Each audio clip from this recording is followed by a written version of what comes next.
اهلا بيكم. يبدا الفيلم مع شخص اسمه سوريا، واللي بتكون وظيفته انه بيشتغل في عمليات التنقيب عن الذهب، والحكومه استعانت بيه هو وكل رجالته علشان ينقبوا على الذهب في المكان ده، واللي كان حظه حلو جدا لانه اكتشف ان في منجم ذهب ما جاش زيه ولا قبله. وطبعا سوريا بقى اول لما شاف الذهب طمع فيه وامر رجالته يخلصوا على كل الضباط، واستولى على منجم الذهب لوحده. وده غير ان هو عمل مكالماته واتصالاته وقدر ان هو يوصل لمناصب في الدوله، وقال لهم مساء الخير، معلش بقى انا هاخد المنطقه دي علشان هنقب فيها وهتبقى ملكي. وفعلا بعد شويه هزار على شويه رشاوي الحكومه بتديله الصلاحيه لمده 99 سنه، ومحدش بيركز معاه لان سوريا اصلا عنده مناجم كتير. وفي الناحيه التانيه بقى في قريه صغيره، وبنشوف الست دي وهي بتولد، وبنعرف ان جوزها سابها وهي عايشه لوحدها وبتجيب ولد وسميته روكي بطل فيلمنا. وبعد 12 سنه بنشوف روكي كبر، وبرغم جسمه الضعيف كان بيشتغل اي حاجه علشان يساعد امه اللي في يوم اكتشفت انها مريضه وعندها كانسر. ويوم بعد يوم المرض بدا ياكل فيها اكتر واكتر، وروكي اخد كل الفلوس اللي كان محوشها وراح علشان يديها للدكتور وبيترجاهم علشان يلحقوها، لكن للاسف ولا حد بيعبره. وبعدها بيجري على امه وهو في منتهى الحزن والانكسار. وفي الوقت ده امه مسكت ايديه وبتقول له هقول لك حاجه يا ابني، احنا لو كنا معانا فلوس ما كناش وصلنا للي احنا فيه، واوعى في يوم من الايام تموت فقير زيي، وعايزاك تبقى ارجل من اي حد وتواجه الدنيا كالاسد من غير اي خوف، ولازم تبقى اغنى واحد، وفي نفس الوقت اوعى تسيب الفقراء او تتخلى عنهم، وصدقني لو عملت كده مستحيل اي حد يكسرك. وفي اللحظه دي امه بتفارق الحياه، وبكده روكي هيعيش من بعدها وحيد. وعلشان كده ساب القريه دي وسافر على مدينه مومباي. وبنعرف ان مدينه مومباي بيسيطر عليها واحد بس اسمه كومار، وده بقى اكبر زعيم عصابه في المدينه كلها، وبيتاجر في اي حاجه، ذهب ومخدرات وسلاح. وبنشوف زعيم تاني اسمه خليل، بس ده عايش في الامارات ومتابع كل حاجه بتحصل في مدينه مومباي. المهم بقى بنروح لروكي اللي بدا يشتغل في تلميع الاحذيه، وكان الرئيس بتاعه اسمه عبد الله. وفي يوم بنشوف واحد من رجالته قال له ان في ضابط شرطه ابن لذينه عمال بيضايق في الكبير بتاعنا كومار. فعبد الله بيقول له ايوه يعني اعمل ايه، انا كل اللي معايا اطفال صغيرين ومستحيل ان حد فيهم هيقبل او هيقدر ان هو يروح يضرب الضابط ده، دول لسه عيال طريه وعضمهم اخضر. لكن هوبا بقى بنشوف ايد صغيره بتترفع في وسط كل الاطفال دول، وهي ايد روكي. وبالفعل قال له انا يا باشا اللي هعملها وهعلم عليه، وعبد الله بيوافق. وبالفعل روكي عمال بيراقب الضابط ده وبيعرف خط سيره، ومره واحده هجم عليه واداله بالازازه على دماغه اللي وقع زي الخروف وعمال يصور، وبيخلي رجالته يجروا وراه. لكن روكي يسكت طبعا لا، يقوم بقى ايه يعلي الليفل اكتر واكتر، وبيرجع مره تانية وقال له الا بالحق نسيت اعرفك بنفسي، انا اسمي روكي يالا. وهوب اداله بالازازه التانية، لكن ساعتها بيتمسك وبياخد علقه محترمه وبيرموه في السجن. ومحدش كان خايف عليه غير الحاج عبد الله اللي راح يتحايل على الكبير بتاعه السيد كومار علشان يطلعه من الحجز. وفعلا روكي بيطلع من الحجز اللي ما كانش قادر يقف على رجله ووشه متدمر تماما. وانا بقى احتراما لمشاعركم مش هبين ده. وكومار بيقول له انت ليه عملت كده، وروكي رد عليه وقال له علشان عايز اكون كبير في عينك واكون واحد من رجالتك، وانا فخور جدا ان انت بنفسك دورت عليا وجبتني من الحجز، وانا بحلم يجي اليوم ويكون العالم ده كله تحت ايدي. وبتعدي سنين كتير جدا، وساعتها بنشوف حرب قايمه ما بين باكستان وافغانستان. وطبعا الاقتصاد الدولي لما بيصدق يشم ريحه البارود والنار والدم، وهوبا البترول ثمنه بيتضاعف، والذهب سعره اتضرب في 3، وكل حاجه بقت غاليه ومولعه نار. وطبعا سوريا بقى عايم في منجم الذهب، وفلوسه بقت بالمليارات، لا بتاكلها ميه ولا بتاكلها نار. وعلشان كده شغله كبر واستعان ب5 شركاء ليه نركز معاهم. اول واحد ابنه الوسطاني اسمه كمال، وده بقى اللي بيوصل البضاعه من المناجم للمدينه وهو اللي بيأمنهم. وتاني واحد اسمه جاندر، وده بقى اللي بيعمل الخطوه الثانيه، بيستلم الذهب وبيوزعها على العصابات اللي هتبيعه. وبنروح لتالت واحد زعيم كل العصابات اللي في البلد اسمه شيتي، والتاني اسمه اندرو، والرابع ده بقى اسمه جون، وده مش اي حد، ده بنفسه رئيس الوزراء والدراع اليمين بتاع سوريا، وكل مهمته ان هو يبعد عين الضباط والحكومه عن كل الاعمال اللي بيقوم بيها سوريا. وبنروح للخامس واخر واحد واهم واحد فيهم اسمه اديرا، واللي هو اصلا اخو سوريا، وهو المسؤول عن الامن وحمايه مدينه KGF اللي كلها ذهب مالوش اول من اخر. واللي بيساعده في المهمه دي ابن سوريا الكبير اسمه ديجارود، والاتنين ما شاء الله عليهم عاملين زي البغال، والقتل عندهم اسهل من الاكل والشرب. لحد ما بيجي يوم وبنشوف سوريا المرض اتملك منه وبيجيله شلل بيخليه مش قادر يقوم من على السرير، وساعتها كل اعوانه حرفيا طمعوا فيه، واللي كان اولهم خليل، واللي هو اصلا كان بره البلد وعايش في الامارات، لكن هو بيستعين بالراجل بتاعه وهنسميه الخاين علشان الاسماء كترت قوي وانا مش عايز الخبطكم. المهم الخاين ده بيبدا خطته وبدا يقتل في كل عصابه شاتي علشان كل هدفه هو اللي يسيطر على مدينه مومباي. وفعلا عصابه الخاين ومعاهم شويه من الضباط بيهجموا على رجاله شاتي وبيخلصوا عليهم كلهم، بس الخاين بيقول لهم كل المراكب بتاعت خليل ما تقربش من المينا غير لما الوحش الكبير بتاع شاتي يموت، علشان علشان لو ده حصل يبقى كل حاجه بعد كده هتبقى سهله. والوحش ده بقى هو الطفل الصغير واللي كبر وبقى قلبه ميت وبيدخل اجدع عركه وبيجيب عليها وطيها. المهم بتيجي معلومه ان ابن الخاين ده قبض على روكي، والرجاله كلهم اللي في المركب بتجيلهم فرصه انهم يقربوا لما عرفوا ان روكي اتقبض عليه. وبنعرف ان فعلا ابن الخاين ده بيكون هو ورجالته قبضوا على روكي ومعلقينه زي الذبيحه، ومفكرين بقى ان هم عملوا اللي ما اتعملش وان البلد ما بقاش فيها رجاله غيرهم. لحد ما واحد من الرجاله اتصل بابو الخاين وقال له ابنك قفش روكي ولازم تفتخر بيه. لكن الراجل ده كان هيعملها على روحه. قال له يعني ايه؟ يعني روكي وابني موجودين في مكان واحد؟ قال له مش مكان واحد، دول موجودين وش قصاد وش، بس ما تقلقش روكي مربوط. وساعتها الراجل ده بيكون اصلا عملها على روحه، وبنعرف انها خطه من روكي وسابهم علشان يمسكوه، علشان كل همه يوصل للخاين ده. ومره واحده بيفتح عينيه وهم كلهم بيتقلبوا خرفان وخايفين يقربوا منه. فبيقول لهم ايه؟ خايفين تقربوا وانا مربوط؟ حقكم، ما هو قطيع الغنم مهما يكون عددهم كبير عمرهم ما يقربوا من اسد حتى لو كان مربوط. وهوب مره واحده بيفك نفسه وينط قدامهم وبيقول لهم مساء الخير، يلا بقى نبدا اللعبه. والواد ايده عامله زي المرزبه، محدش منهم قادر يفلت يمين ولا شمال من ضربته، وبكل ضربه منه كان بيكسر عظمه اللي قدامه، والمكان كله اتحول لجثث، ضربه في الثانيه في الثالثه لحد ما كلهم اتكوموا. وبقيه الرجاله باعوا الراجل بتاعهم اللي هو ابن الخاين وسابوه هربوا، لكن هو حالف ما يسيبش اي حد فيهم حي، وعمال بيجري وراهم في كل مكان، واللي كان بيقابله كان بيخلص عليه. وفين وفين وبعد عركه كبيره قوي ما تبقاش حد فيهم غير الواد ابن الخاين اللي سابه للاخر علشان يتسلى بيه. وروكي قرب منه وقال له بص بقى انا مش هقتلك بس هخليك تتمنى الموت يا ابن الخاينه، وبيعلقه قدام المينا. وطبعا اول لما الرجاله اللي موجودين في المراكب بتاعت خليل شافوا اللي حصل وان الزعيم بتاعهم متعلق زي الذبيحه، فكلهم بيفعلوا وضعيه لف وارجع تاني. وفي الاخر روكي قطع الحبل ورمى الواد للسمك في وسط الميه. وطبعا بعد اللي حصل ده بنعرف ان روكي صيته بدا يسمع واسمه بقى في كل مكان ومسؤوليته بقت بتكبر اكتر واكتر. وبنعرف ان مفيش شحنه ذهب بتعدي من المينا الا بموافقه روكي. وبعد كام يوم بنشوف شيتي بيتصل على روكي وبيقول له تعالى، وساعتها شيتي بيكون قاعد مع اصحابه ورجالته وعمالين يهللوا ويقولوا الله عليك يا كبير، برافو عليك يا بص، الامن بقى مستتب والدنيا زي السكينه في الحلاوه، وربنا يخلي لنا روكي، ده واد شبح وقلبه ميت، مش كده ولا ايه يا ريس شيتي؟ في الوقت ده شيتي بدا يشم ريحه مش تمام، والرجاله بيكملوا كلامهم وعمالين بيسخنوا الدنيا ويولعوها اكتر ويقولوا بكره بقى روكي هيشوف نفسه وهيطمع في الكرسي بتاعك وهيبقى هو الكل في الكل. وشيتي الفار بيلعب في عبه وفضل سرحان مع كلامهم وما كانش طايق نفسه. وبعدين بيخلي روكي واقف تحت المطر وهو عمال يبص له بعنطزه وقال له بقول لك يا اللي كنت بتمسح لي جزمتي زمان، انا عايز اقول لك اكتر حاجه بكرهها هي الخيانه. وشويه البلطجيه اللي مع شيتي هم اللي بيردوا وبيقولوا يخونك ازاي يا زعامه، ده انت ولي نعمته ونعمتنا كلنا، ما هو مش كل واحد ضرب له 2 3 هيفكر نفسه بطل وكلها عارفه بعضها. ومن الاخر كده يا زعيم ده عيل اهبل واخره يمسح جزمتك ويمسك لك الشمسيه. ولسه بيقرب منه كان هيغدر بيه، بس في اللحظه دي بنشوف عربيه فخمه جدا دخلت المنطقه بتخلي شيتي واقف مرعوب مكانه وبيجري عليها وهو ماسك الشمسيه علشان يديها للزعيم اللي نازل من العربيه الفخمه. وبنعرف بقى ان ده اندرو زعيم كل العصابات اللي في البلد، واول لما نزل بيتجاهل شيتي تماما كانه نكره وبدا يقرب على روكي وقال له ازيك يا بطل، انا سمعت عنك كتير، بص بقى يا حبيبنا انا عندي مهمه لو نفذتها هخليك انت لوحدك اللي تحكم مدينه مومباي كلها. وطبعا شيتي اول لما سمع الجمله دي عملها على روحه وعرف ان الزعامه هتتاخد منه. وطبعا روكي في ثانيه الا ثانيه بيقول له امين انا موافق، واندرو سابهم ومشي. وطبعا روكي بدا يبص لشيتي والكل رجالته بنظره كده كلها احتقار وقال لهم حظكم حلو علشان انا مش فاضي، بس مسيري هرجع لكم تاني.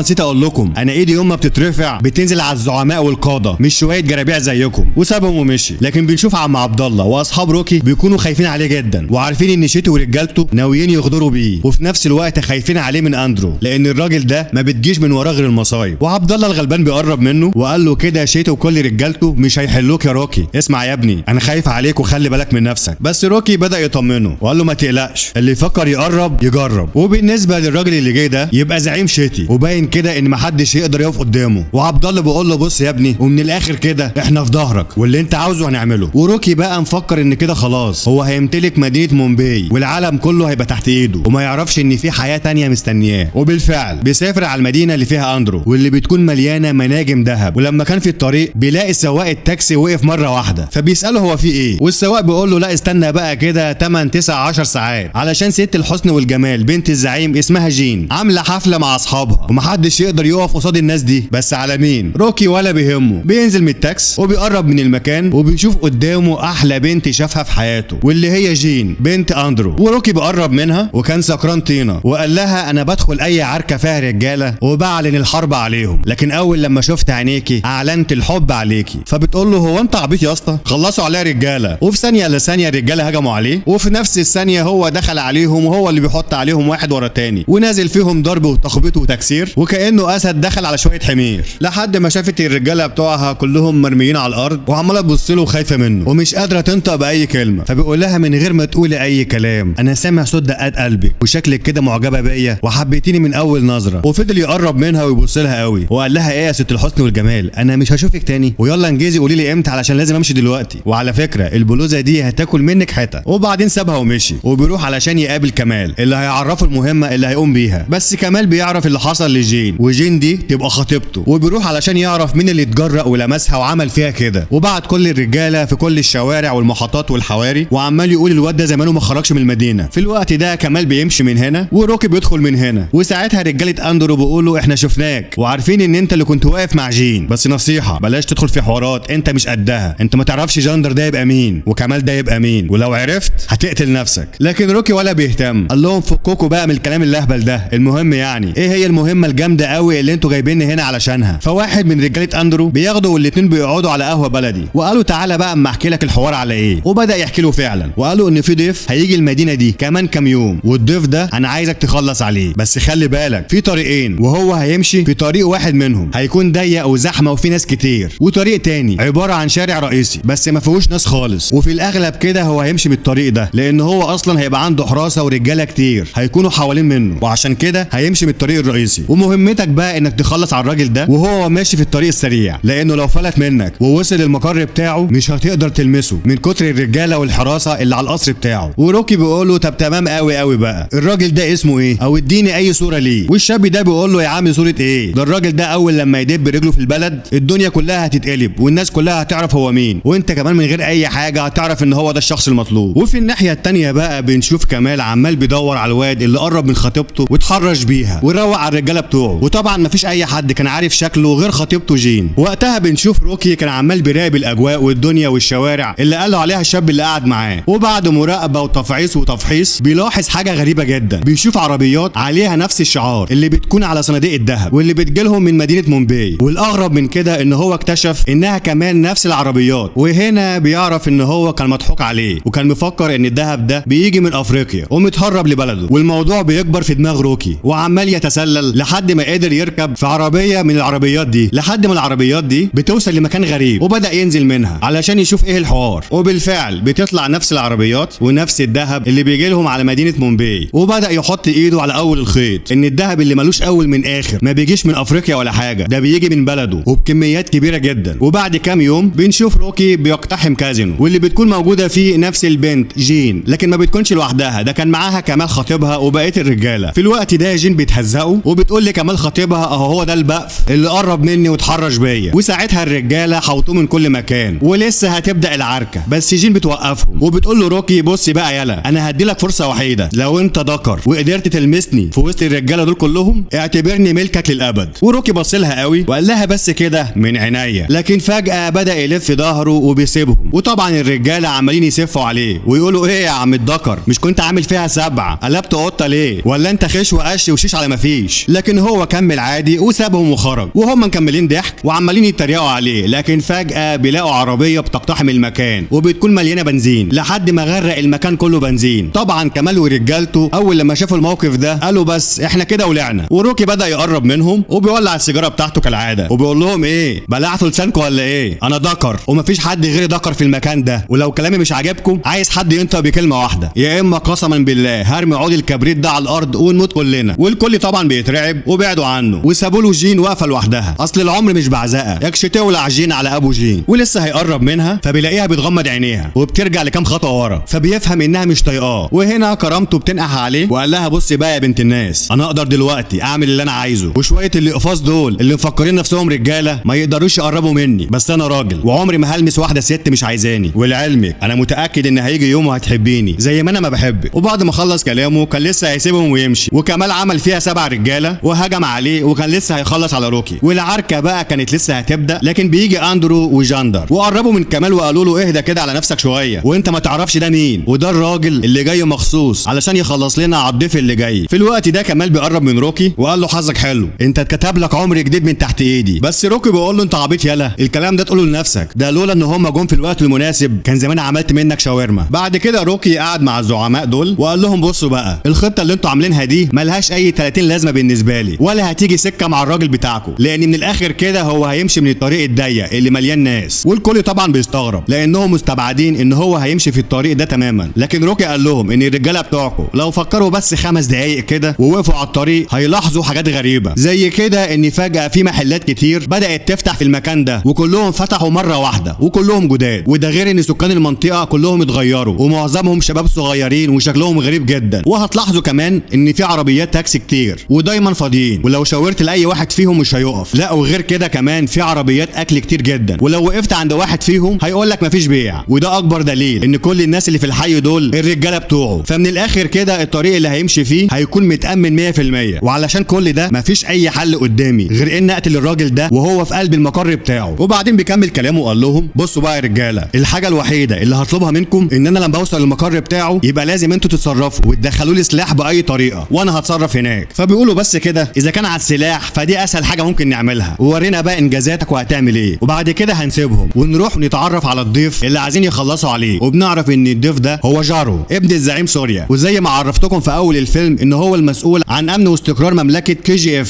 وبنعرف ان ابوه سوريا لما اتشل طلب يقابل اخوه وكل اعوانه الخمسه، وساعتها تنازل عن الحكم لابنه جارو وقال لهم بصوا بقى، من هنا ورايح ابنه هو اللي هيؤمر ولازم تنفذوا كل اوامره، وكأن انا اللي بأمر، ومش عايز اي جدال او نقاش في الكلام ده. ومحدش بيعجبه الكلام ده، وبتحصل مشاكل كتيره جدا بين رجاله جارو وعمه فيكي. وعلشان كده فيكي بيقرر يسيب المملكه كلها ويمشي، لانه وعد اخوه سوريا ان طول ما جارو هو الحاكم مستحيل ان هو يدخل في اي صراع معاه على حكم المملكه. ونرجع بقى تاني للاحداث، وبعد اسبوع الشوارع كلها بتتقلب علشان جارو وصل بالسلامه وكلهم بيوصلوا للمقر. وساعتها بدا واحد من رجاله اندرو ان هو يفوت على واحد من رجالته ويجمع منهم السلاح. اخذ الماسوره من واحد وواحد تاني معاه الزنات وكم واحد كده، وكل واحد معاه طلقه لحد ما جمعوا السلاح. وكان لسه هيسلم السلاح لروكي، لكن رجاله جارو بيطلعوا سلاحهم، وكمان الخدم وناس من وسط الموجودين بيبقوا رجالته وتبعه. والعركه بتبدا وكله عمال بيدب في كله لحد ما معظمهم ماتوا، والقاده بقى بيترعبوا حرفيا من اللي بيحصل حواليهم. وبيقف جارو وبيقول لهم مساء الخير يا اللي عايزين تقتلوني، فاكريني ولا نسيتوني؟ وحرفيا كده بيكونوا عملوها على روحهم من كتر الخوف والرعب. ما عدا روكي اللي ما كانش خايف، لا ده بالعكس، ده كان مبهور بشخصيه الراجل ده وانه في منتهى الذكاء والقوه، وكانه شايف الشخص اللي هو نفسه يبقى زيه في يوم من الايام. وبعدها بيقف جارو وبص على كل الموجودين وقال لهم انا عارف كويس ان انتم مجهزين نفسكم لعمليات اغتيالات ملهاش اول من اخر، وعارف ان كل حلمكم ان انا اموت، وبمجرد ان ابويا يموت كلكم هتطمعوا في الحكم وهتبقوا عايزين تنهشوا في العرش. لكن بصوا بقى، انا لولا احترامي لابويا كان زماني مخلص عليكم دلوقتي زي ما خلصت على الرجاله بتوعكم، لكن انا هفضل مستني وبوعدكم اني مع خروج اخر نفس في روح ابويا هخلص عليكم كلكم واحد. ومش بس كده، ده انا هخلص على كل سلاله في كل واحد فيكم، فخلوا بالكم بقى على نفسكم، علشان كده ابويا النفس اللي طالع منه مش راجع تاني، والنفس الاخير متهيألي قرب. وكلهم بيقفوا جنب التمثال بتاعه واللي بيبقى نسخه من جبروت ابوه ونفس قوته جشعه، والكل فعلا بيترعب منه وبيعمل له الف حساب. وبعدين بيرجعوا على بيت الزعيم بتاعهم وهم شايلين خيبتهم وعمالين بيفكروا في اي طريقه يهربوا بيها من البلد كلها. بس كمال قال لهم لا لا لا مفيش الكلام ده، احنا مش هنهرب ولازم نقتله باي طريقه، وانا كنت عارف كويس ان الواد اللي انتوا جايبينه ملوش اي لازمه ومش هيقدر يعمل حاجه وشكله كده كلام على الفاضي. وساعتها روكي رفع ايده وقال لهم انا جيت هنا وانا قد كلمتي، والمهمه دي هبداها وهكملها للاخر، وهقتل جاره يعني هقتله ولو على موتي وهو في قلب بيته. انتوا بس عرفوني المكان اللي هو عايش فيه ومالكوش دعوه بالباقي. وفعلا الفكره بتكبر في دماغهم وبيكون هو املهم الاخير. واندرو بيدي لروكي خريطه وقال له بص بقى وركز معايا، انت لازم تحفظ الطريق ده كويس لمدينه KGF، ومن بعدها انت بقى معاك ربنا تكمل طريقك لوحدك وتواجه مصيرك. وخلي بالك انت اول لما توصل هناك انا مش هقدر اوصل لك ولا هقدر اساعدك، ومهمتي اوديك لاول الطريق وانت هتكمل لوحدك. واخر حاجه لازم تعملها انك لما تنجح في المهمه وتخلص عليه لازم تدينا اشاره علشان نفهم ان انت خلصت مهمتك. وساعتها روكي بيساله وقال له طب وانا هدخل ازاي يا كبير؟ فبيقول له مفيش غير طريقه واحده بس، انك تدخل مع العبيد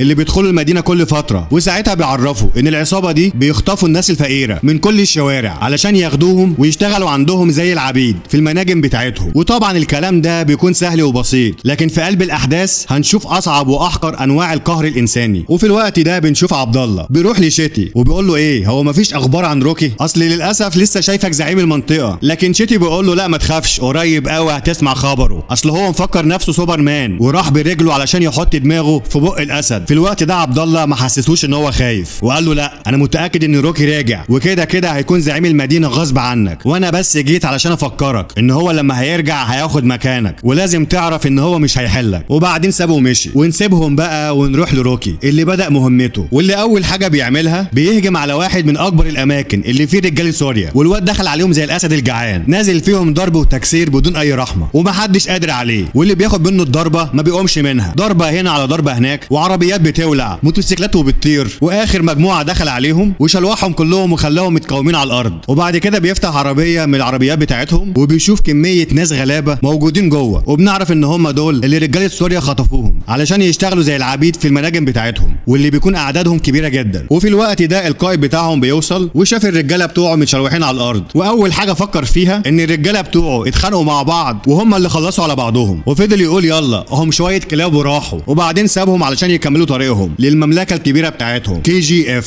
وبالفعل بيوصلوا المملكه، وطبعا بنشوف روكي كان من ضمن العبيد دول اللي عمل نفسه ان هو واحد منهم ونزل معاهم وعمال يشوف المكان. ودي مش مجرد مناجم ذهب، ده اصعب مكان شافه في حياته، وكانها جهنم للناس الغلابه. وبيشوف الناس الفقيره دي وهم ضعاف جدا وحاجه كده في قمه البؤس، وكلهم مربوطين ببعض بسلاسل وبيتعاملوا كانهم شويه حيوانات. والحراس دول نازلين فيهم ضرب واهانه، واللي كان شكلهم شبه الشياطين، وبيتعاملوا مع الناس دي بطريقه في منتهى الذل. وبعد ما نزلوهم بيخلوا راجل كبير جدا وشكله كده قديم في المكان ده، علشان كده بيخلوه يعرف العمال دول على طريقه الشغل. وساعتها بنشوف شاب لسه مستجد في المكان، فبيسال الراجل ده وقال له ابوس ايدك قول لي هم هيخرجونا امتى من المكان ده. والراجل بص له وهو في قمه الياس وقال له بص يا ابني انا بقالي هنا 30 سنه وبسال نفس السؤال، لكن اللي عرفته ان محدش بيخرج من هنا حي. وبعدين بدا يقول لهم على طريقه الشغل، واللي هو عباره عن تكسير والتحطيم ويشيلوا الاحجار والصخور، والشغل ده بقى من سبحيه ربنا لحد اخر اليوم، واللي بيغلط هنا بيتعاقب ومش اي عقاب، واقل عقاب هو الجلد واكبر عقاب هو الموت. وللاسف لو صحتك مش مساعداك ان انت تكمل وحاولت تعمل اللي عليك، فيا هتموت من الضرب يا هتموت من التعب، وفي كلا الحالتين هيشيلوا جثتك وهيرموها ولا كانك كنت موجود اصلا. فالاحسن بقى ان كل واحد فيكم يحافظ على صحته علشان هنا محدش بينفع حد. وفي الوقت ده بنشوف اندرو عمال يفكر ازاي روكي هيقدر يوصل لابن سوريا ويخلص عليه، وعمال يفكر ان المكان ده فيه اكتر من 12 برج مراقبه، وتحت كل برج بيكون فيه نفق، لكن في نفق واحد بس فيهم هو اللي بيودع القصر. وروكي بقى علشان يقدر يعرف انهي نفق فيهم لازم يدخل الاول في غرفه الصيانه، ودي غرفه بقى مش بيدخلها غير المسؤولين في المكان ده ومش اي حد من العبيد، علشان لو حد دخل منهم يبقى هو كده ميت ميت. في الوقت ده روكي كان عمال يبص على كل حاجه حواليه وبيركز في عدد الحراس اللي موجودين في المكان، وان كل واحد فيهم ملتزم في موقعه. وبدا يبص على الناس الغلابه والحياه الصعبه اللي هم عايشينها، وبيقدر يعرف ان الموقع ده موجود في مكان عالي وفيه 50,000 عامل بيشتغلوا بالسخره، ومنهم اطفال ورجاله وستات، وان عدد الحراس اللي موجودين في ال 12 برج والحراس اللي موجودين في قصر جارو كلهم عددهم مش مكمل 800 حارس، يعني من الاخر كده عدد الناس اكتر بكتير من عدد الحراس. وعلشان الحراس دول يقدروا يسيطروا على الناس دي فلازم يتعاملوا معاهم بالحديد والنار، واللي بيغلط يموت في وقتها، ودي الطريقه اللي بيتعاملوا بيها مع كل الناس، وعشان كده كلهم بيترعبوا من صوت اي حارس فيهم. وروكي بقى بيبقى طيب جدا مع الاطفال والناس الكبيره، وعشان كده الناس بدات تثق فيه وبتحبه، ولما بيسالهم اي سؤال بيجاوب عليه بكل صراحه من غير اي خوف. وطبعا هو بيختار الناس الكبيره اللي بقالهم هنا كتير، وبيختار الاطفال اللي اتولدوا في المكان وعارفين كل حاجه في الموقع ده. وبعد كام يوم وهم شغالين في المناجم بنشوف طفل صغير كان بيلعب بالكوره، والكوره دي للاسف عدت خط باللون الابيض، والخط ده هو اللي موجود ورا العربيات ومراكز الصيانه، وممنوع اي حد من العبيد ان هو يعدي الخط ده. لكن الطفل يا عيني ما كانش فاهم اي حاجه وبكل براءه بيعدي الخط. وطبعا ابوه اول لما شافه عمال بيصرخ عليه ان هو يرجع مره تانية، وطبعا الام ما استحملتش ان ابنها يضيع منها، ومن غير ما تفكر بتجري عليه. وللاسف وبعد كام ثانيه بيكون الحارس ده خلص على الام، وبعد ما خلص عليها وبدون اي رحمه بيخلص على ابنها. وطبعا كل ده بيحصل وقصاد كل الموجودين، والراجل الغلبان عمال بيصرخ عليهم. وده بقى بيكون جزء بسيط جدا من اللي بيحصل فيهم هناك، والناس الغلابه يا عيني بيضطروا انهم بنفسهم يكفنوهم ويدفنوهم في مقبره موجوده مخصوص علشانهم. وساعتها الراجل العجوز ده قال لهم ان الموت هنا اسهل حاجه ممكن تحصل، واللي بيعدي الخط هيموت. وده غير ان لو في اي ست ولدت بنت بيخلصوا عليها هي وبنتها، لكن لو خلفت ولد هيسيبوهم يعيشوا. ولو في اي شخص حس بتعب او صحته ما بقتش مساعداه ان هو يكمل في الشغل بيقتلوه وقتي. يعني من الاخر كده لو مش قادر تشتغل وصحتك ما بقتش حلوه هيخلصوا عليك في نفس الثانيه. وطبعا الكلام ده بيوجع قلب روكي، وعارف قد ايه الناس دول عايشين في جحيم، وعشان كده بيقرر ان هو يكمل للاخر. بس المره دي هيكمل مش علشان الاتفاق اللي ما بينه وما بين اندرو، ولا عشان يمسك حكمه من باي، لا ده علشان العهد اللي اخده على نفسه مع امه قبل ما تموت، وان هو مستحيل يموت فقير، وكل حلمه ان هو يسيطر على العالم كله. واول خطوه واهم خطوه ان هو لازم يحتل القصر ده ويخلص على جارو، وساعتها هتكون البدايه ان هو ينقذ كل الناس الغلابه اللي عايشين في جحيم. ومن اللحظه دي روكي بدا يدافع عن الناس الغلابه دول، وبدا يشيل عنهم ويقف جنبهم. وبنعرف ان الحراس دول عاملين زي الخراتيت، بياخدوا اكل العمال الغلابه وهم اللي بياكلوه، وروكي عارف ان هم بيعملوا كده من ورا الزعيم بتاعهم، فعشان كده كان بيروح وبياخد منهم الاكل وقدام عينيهم، وطبعا محدش منهم بيقدر يتكلم معاه، وبيديه للناس الغلابه اللي شافوا في روكي ان هو البطل بتاعهم وبيدافع عنهم، لان هو اول واحد قدر يقف قدام الحراس دول، وبقى بالنسبه لهم قدوه لناس كتير، وبداوا يحسوا بالامان طول ما روكي جنبهم. وبنروح بقى لسوريا صاحب الليله دي كلها، اللي كان خلاص في لحظاته الاخيره، وبيجمع ولاده وقال لهم بصوا بقى، انا عايزكم تنسوا كل الماضي وتحطوا ايديكم في ايد بعض، حتى ابني اللي انا اتبنيته وسافر بريطانيا لازم يجي هو كمان ويعيش معاكم. وقال لهم خلاص انا قربت افارق الحياه، بس الفتره الجايه لو انتوا ما نفذتوش كلامي هتبقى خراب على الكل. وقال لهم ان خليل عينه على المملكه، ورجالته بيكتروا في المكان بشكل غريب، وكل اعدائي عندهم استعداد يحطوا ايديهم في ايدين بعض علشان يستولوا على المملكه. وعلشان كده بوصيكم لازم تحافظوا على بعض، علشان اول لما هموت هتلاقوا اعدائي بيكتروا عليكم، ولازم تكونوا متحدين وتخلصوا عليهم علشان المملكه اللي اشتغلت عليها طول حياتي ما تروحش هدر. ونسيبهم بقى ونروح لروكي اللي تاني يوم بدا ينفذ خطته، وعمل شويه شغب من تحت لتحت كده، وبيولع في شويه حاجات بسيطه علشان يخلي الحراس يتشتتوا ويجروا في المكان اللي فيه النار. وهو بقى بياخد بعضه وبيقدر ان هو يعدي الخط ويدخل على غرفه الصيانه، وهناك بقى بيرسم خريطه مفصله للمكان، وده عن طريق خريطه موجوده اصلا، وعن طريقها بيعرف مكان النفق اللي بيوصل على القصر. ومن سوء حظه اللي زي الزفت بنشوف راجل من الناس الغلابه اخد باله من روكي، وساعتها روكي قرب منه وعمال يشاور له انه ما ينطقش باي كلمه. وبعد كام دقيقه بنشوف المسؤول عن الامن والحراسه، واحد كده اسمه فير، وحس ان في حاجه غلط بتحصل بعد ما عرف واتاكد ان في حد دخل غرفه الصيانه، وان اللي حصل ده اكيد بفعل فاعل. فبيروح على جاره وقال له بص يا زعيم، انا شاكك ان في حاجه غلط بتحصل، وفي حد هنا جاي علشان يقتلك، لان ده ما حصلش غير لما انت جيت القصر. وجاره ما كانش مهتم في الاول، بس بعد كده بدا يفكر في كلام فير، فبيقول له طب خلاص خلينا نشوف ايه اللي بيحصل. وفعلا بيجمعوا كل العبيد، وجاره قعد قدامهم وبعدين سالهم انا عايز اعرف مين اللي عمل الشغب اللي حصل ده، ومن الاخر كده انا جاي علشان اقتل راجل واحد بس، ولو ما حدش فيكم نطق او هو ما طلعش بنفسه الكل هيموت. وساعتها بنشوف الراجل اللي شاف روكي بدا يترعب وعمال يبص له، وطبعا روكي بيكون في قمه الرعب ان هو يقول لهم على اللي حصل، وفعلا بيخرج في وسطهم، لكن فجاه بيمسك السيف وبيجري على جاره علشان يقتله، لكن طبعا الحراس هم اللي خلصوا عليه. وبنعرف ان هو عمل كده وضحى بنفسه علشان ينقذ روكي ويخليه يكمل مهمته. طبعا جاره عمال يستهزئ بيه وبيقول له بقى هو ده يا عم فير اللي عايز يقتلني، اهو ماتوا غار في داهيه. وفي الوقت ده بتوصل الاخبار دي لاندرو وبقيه القاده اللي معاه، بس الاخبار وصلت بالغلط ان روكي هو اللي مات واتقتل قبل ما يقتل جاره. طبعا كلهم بيترعبوا وحسوا ان نهايتهم قربت، والكل عمال يفكر ان هو يهرب من البلد باللي فيها علشان لو فضلوا مكانهم هيموتوا يعني هيموتوا. وبعد كام يوم الراجل اللي مات بنعرف ان مراته كانت حامل وخلفت بنت. طبعا الكل بيترعب لانهم عارفين مصير البنت اللي لسه حته لحمه حمراء، وعارفين مصير امها انهم هيموتوا، وعلشان كده كلهم بيلجأوا لروكي وطلبوا منه ان هو يحميهم وهم هيبقوا في ظهره. وفي نفس اليوم بنشوف راجل عجوز جدا موجود من ضمن العمال الغلابه، وبنعرف ان هو نظره ضعيف او بمعنى اوضح بيشوف على بسيط جدا. وللاسف بنشوف واحد من الحراس اخد باله ان هو مش شايف قدامه، فبيقرر ان هو يعمل حفله عليه، وبيقرب منه وقال له بقول لك ايه يا جدو، هات بقى العمامه بتاعتك دي وحطها جوه الصندوق. والراجل يا عيني لا حول ولا قوه ومش قادر ينطق باي كلمه، وطبعا كل الناس كانوا خايفين عليه لان هم عارفين ان الراجل ده نظره ضعيف وبيشوف بالعافيه. وبدا يقرب منه خطوه ورا الثانيه وبينفذ كلامه وبيرمي العمه بتاعته، بس للاسف ما بتوقعش في الصندوق. في الوقت ده الحارس فضل يضحك وكان شكله عامل زي الشيطان، وبيربط الراجل ده بسلاسل من رقبته وبدا يشده على الكهف. وطبعا كل العمال الغلابه كانوا في منتهى الخوف عليه لانهم عارفين ان الكهف ده اي حد بيدخله ما بيطلعش منه حي، وعارفين ان هو هيموت، لكن قبل ما يموت الحراس بينزلوا فيه تعذيب. وهنا بنشوف روكي بقى بياخد قراره وقال بس عليا وعلى اعدائي ويروح ما بعدك روح. وهجت اللحظه الحاسمه لحد عندي، وبيصحي الوحش اللي جواه وبيمسك اكبر مرزبه في المكان كله، ودخل على كل الحراس اللي موجودين قدام الكهف وما سماش عليهم وبيدغدغ عظمهم واحد ورا التاني. وطبعا كل العمال مش مصدقين اللي بيحصل، ودي اول مره يشوفوا واحد هو اللي نازل ضرب وتكسير في الحراس. ومش بس كده، لا ده كمان عمل حركه في منتهى الذكاء، بيقطع الكهرباء من جوه الكهف. والبلطجيه دول بعد ما كانوا عمالين بيعذبوا في الراجل الغلبان غلبان بداوا يولعوا الكشافات اللي معاهم، وروكي بقى ما شاء الله عليه دخل في وسط الضلمه وبقى في وسطهم ومحدش كان شايفه، وقدر يمسك فيهم واحد ورا التاني وبيكسر عظمهم وعمال يخلص عليهم كلهم. وطبعا الحراس والاول مره بيكونوا هم المرعوبين، وكل شويه بيلاحظوا ان مجموعه منهم بيختفوا، والاصعب من كده انهم بيلاقوهم جثث واقعه قدامهم ويسيبهم ويدخل على اللي بعدهم لحد ما خلص عليهم كلهم بدون اي رحمه، وما سابش حد فيهم غير الزعيم بتاعهم، وقال له اسمع بقى يا كلب، انا مش هقتلك دلوقتي غير لما اخليك عبره قدام كل الناس الغلابه اللي انت اهنتهم واحد ورا التاني. وبعدين بيخلي الراجل العجوز بيطلع قدامه وهو طالع وراه ورابط الزعيم من رجله زي الخنزير، وعمال بيشد فيه زي ما كان بيعمل مع الناس الغلابه، وبيرميه في وسط الساحه قدام كل العمال، وكلهم عمالين يبصوا له بمنتهى الفخر. وفي الاخر بيمسك المرزبه وهوبا بينزل بيها على دماغه وفلقها نصين، وده بقى بيخلي كل العمال يحسوا بالفخر والانتصار لاول مره في حياتهم، والاول مره بيحسوا بعدم الخوف وكأن الشجاعه دخلت قلوبهم، وبداوا يتكلموا مع روكي وقالوا له تسلم يا كبير، وانت من النهارده الاسطوره بتاعتنا وما تقلقش، كمل انت واحنا وراك، وبالنسبه للجثث دي احنا هنخفيها. لكن روكي قال لهم لا، جمعوهم كلهم، وفي اللحظه اللي هقول لكم فيها يلا يا رجاله يبقى تولعوا في الجثث دي، وعايز النار تبقى جنب الكوخ الكبير. والليل هجم عليهم، وفجاه بتعدي الدوريات بتاعت الحراس وبيكتشفوا ان مفيش ولا حارس من اللي موجودين في ابراج المراقبه، فبيدوا اشاره للسيد فير القائد بتاعهم ان مفيش ولا واحد من الحراس موجود في مكانه. وفجاه بقى فير بيبص من شباك القصر وبيشوف نار مولعه في كل مكان، فبيقول بس الدنيا كده شكلها هتولع. وابن سوريا الوسطاني اللي كان لسه راجع من بريطانيا بنعرف ان هو خاين وكان بيشتغل لحساب اندرو وجاندر علشان هم اتفقوا معاه ان هو اللي هيمسك الحكم من بعد ابوه اخوه. وساعتها بعت رساله لاندرو بكل اللي بيحصل، وقال له ان في نار كبيره ماسكه في المكان كله وشكلها كده الدنيا هتولع. في الوقت ده الكل بدا يتاكد ان روكي لسه عايش وما ماتش وهو اللي بيعمل كل ده. وبنشوف فير بقى واخد كل الرجاله بتوعه ورايحين على مكان النار، وطبعا لو راحوا كده يبقى روكي وكل اللي معاه هيموتوا. لكن ابن سوريا الخاين بدا يتصرف، واول حاجه بيعملها قال للمساعد بتاعه بلغ كل الناس ان ابويا سوريا مات. وفعلا الخبر وصل والدنيا كلها بتتقلب، والولد ده بقى بيروح لابوه وفعلا بيكتم نفسه وبيقتله، واخوه جارو بيجري على ابوه هو وبقيه الرجاله اللي معاه، وعلى ما وصلوا بيكون فعلا ابوهم مات. وساعتها الكل بينشغل في موت سوريا وبينسوا خلاص موضوع الحراس اللي اختفوا والنار اللي ولعت. الخبر وصل في كل مكان والكل عمال يقول خلاص احنا داخلين على ايام دمار والبلد كده هتولع. وتاني يوم بنشوف جارو بيدفن ابوه وبيقرر ان هو يعمل طقوس واحتفالات كده صغيره علشان ابوه مات وعلشان هو هيمسك الحكم رسمي. وبرغم كده بنشوف الحارس فير بيحذره وقال له يا ريس انا حاسس ان في حاجه كده مش مطمناني وعايزك تاجل الطقوس والاحتفاليه لمده اسبوع لحد ما نشوف ايه اللي هيحصل، وانا حاسس ان في خاين في وسط الرجاله. لكن جارو رد عليه بكل عدم اهتمام وقال له بقول لك يا فير فكك بقى من الحوارات دي، انا لازم امسك الحكم واول حاجه هعملها هخلص على كل اعدائي، وانا من النهارده ما ينفعش اخاف. وبالفعل كل حاجه بتجهز وبدات المراسم والطقوس بتاعه الاحتفال، وروكي بقى كان مجهز كل حاجه مع الرجاله واللي كانوا 50,000 عامل واللي بقوا كلهم عندهم استعداد يحموه ويقفوا جنبه ويكونوا الجيش بتاعه. وبالفعل روكي بدا ينفذ خطته وبيعمل ماس كهربائي وبيقطع النور عن المنطقه كلها، وفي نفس الوقت بيخلي كل العمال بيتحركوا بخشب مولع وكانوا في طريقهم للمكان اللي هتتم فيه المراسم علشان يحضروها. والحارس فير بقى الفار كان عمال يتنطط في عبه ومخليه مش قادر يهدى، واول حاجه بيعملها بيروح على طول على المعسكر وبيكتشف ان الماس الكهربائي ده معمول بفعل فاعل. والمصيبه الاكبر لما دخل على مركز الصيانه بيلاقي باب النفق اللي بيودع القصر مفتوح، فبيقول بس كده الخاين زمانه وصل للقصر، فبياخد العربيه وبيجري على القصر وبيقول لرجالته دوروا في كل مكان على الراجل ده لان في خاين في وسطنا ولازم يموت النهارده. بس واحد من رجالته قال له يا باشا هو علشان يوصل للقصر هياخد وقت وزمانه كده اصلا لسه في الطريق وما وصلش، وحتى لو وصل مش هيعرف يعمل حاجه لان جارو مش موجود في القصر، وده غير ان كل الحراس حواليه ومحاوطينه في كل مكان وكلهم موجودين في المكان اللي هيتم فيه المراسم. وفير بقى بدا يفكر لثواني وقال لهم ثانيه واحده هو المفروض ايه اللي هيحصل في المراسم دي. وبنعرف ان المراسم دي المفروض ان جارو هيخلص على 3 اشخاص خونه اللي اتمسكوا قبل كده واتسجنوا واللي هم اصلا كانوا موجودين في السجن بقالهم كام يوم. في اللحظه دي فير من غير ما يفكر بيجري على السجن، وهنا بتكون الصدمه لما بيلاقي ان في واحد من ال3 ميت في السجن ومرمى على الارض، فبيفهم كده ان في شخص من ال3 جاي مخصوص علشان يقتل جارو وموجود من ضمن ال3 في قلب المراسم، وبياخد رجالته وبيجري بكل سرعه علشان يلحق القائد بتاعه. وفعلا بدات الطقوس، وساعتها بنشوف جارو قتل اول واحد منهم ودخل على التاني وخلص عليه. ولسه فير بيقول له يا جارو اطلع من الميه بسرعه في حد هيقتلك، بس روكي في ثانيه الا ثانيه بيكون اسرع منهم كلهم وبيطلع من تحت الميه وبيخلص على جارو وبيطير رقبته. وطبعا الكل بيكون في منتهى الصدمه ان القائد بتاعهم اتقتل قدامهم ومحدش عارف يعمل حاجه. وساعتها فير قال لهم خلصوا عليه، وكل الحراس اللي كان عددهم 800 حارس جاهزين علشان يخلصوا، لكن شافوا ال50,000 عامل وهم واقفين ورا روكي، فبيثبتوا مكانهم ومحدش فيهم قرب خطوه، لان ساعتها العمال بيكونوا هم اللي سيطروا على المكان كله وبيخلصوا على كل الحراس. وبيطلع روكي زي الوحش علشان يقعد على الكرسي، واللي فعلا عن طريقه هيقدر يسيطر على العالم كله. وساعتها بيفتكر امه لما قالت له تقدر تاخد 100 واحد وتروحوا تضربوا شويه عيال، بس ال 100 واحد دول لو انت بقيت القدوه بتاعتهم هيفضلوا يدافعوا عنك طول عمرهم وممكن يضحوا بنفسهم علشانك. وهو ده اللي عمله روكي، قدر ان هو يكسب حب الناس وثقتهم فيه، وعن طريقهم قدر يكون جيش من 50,000 جندي. وفي الوقت ده خبر موت جارو بيوصل لكل الزعماء وكأن اتردت الروح فيهم، وبكده طبعا بيبقى سوريا مات وابن جارو مات وكل الحراس ماتوا ما عدا ابنه الخاين اللي مفكر نفسه هيبقى الزعيم. وساعتها بيتفقوا بقى ازاي هيروحوا ويخلصوا عليه. وهنا بيخلص الجزء الاول، واستنوا بقى الجزء الثاني اللي هيكون نار على دمار واقوى بكتير من الجزء الاول. واهم حاجه بالنسبه لي احب اشوف رايك في تعليق، وما تنساش تعمل لايك وتشترك في القناه، وان شاء الله اشوفكم الفيلم الجاي. سلام.